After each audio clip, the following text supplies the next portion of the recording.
Miller, joking ominously he wants to remain a senator, doesn't he? Afterwards, Senate Majority Leader Mitch McConnell said that next week there will be a vote to proceed, but proceed with what is the question of the day.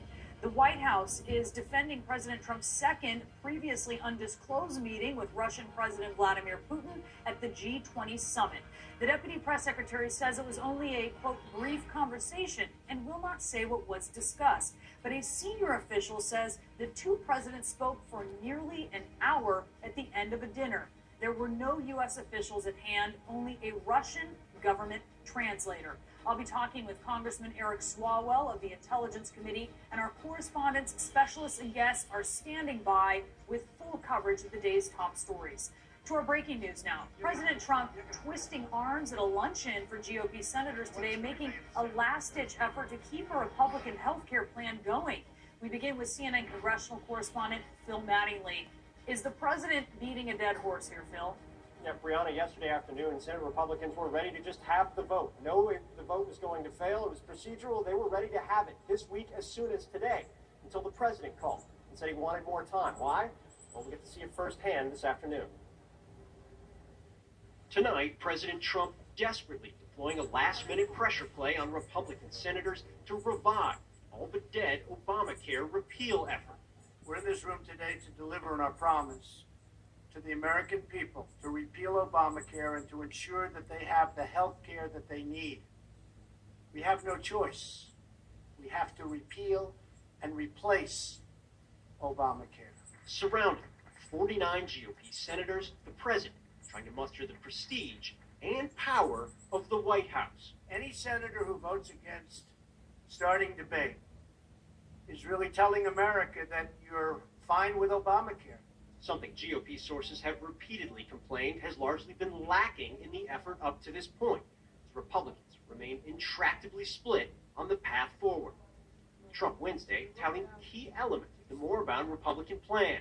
Repeals the individual mandate. How big is that? Calling on Republicans to cancel the scheduled August recess. We have to stay here. We shouldn't leave town. And we should hammer this out. And calling for a return to the repeal and replace effort, directly undercutting the new strategy of Senate Majority Leader Mitch McConnell. The people of this country need more than a repeal. They need a repeal and a replace. Even in jest, Trump also tossing a not-so-subtle political threat toward currently undecided and at times sharply critical Nevada Senator Dean Heller. This was the one we were worried about. You weren't there, but you're going to be. You're going to be. Look, he wants to remain a senator, doesn't he? Okay.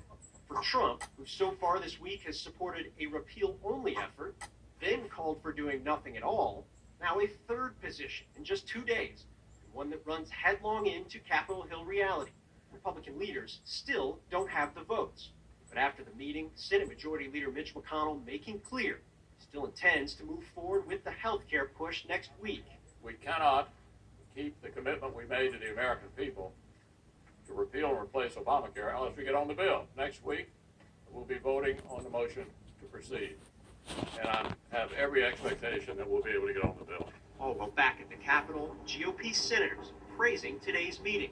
I completely support, and I thought this was a really good lunch, good day. We came from that meeting with a renewed commitment to keep working, to keep negotiating, and to get to yes. And in my view, failure is not an option. And renewing talk about trying to finally reach a deal to repeal and replace Obamacare. The president was very explicit that he thinks we should do a repeal and replace. Very explicit on that. Dozen or so members with the most concerns will be meeting early this evening. And I think we're moving toward some conclusion here. And the White House meeting was helpful, and the president was very motivated and motivating on this issue. And Brianna, that meeting happening at 7:30 tonight will be the earliest and probably biggest test of that renewed optimism we heard coming out of that meeting. I think it's important to point out the issues here haven't actually changed. The kind of divergent opinions on policy haven't either. Those haven't been changed just because of a White House meeting. Those haven't been changed just because Republicans are considering bringing Replace back to the table. Whether or not they can bridge those divides, that meeting tonight will be the first sign one way or the other. And I'm told there are other meetings that are currently in the works trying to bring Replace essentially back from the dead. But as I noted, the reality here is they still don't have the votes, at least now. Very good point. Phil Mattingly.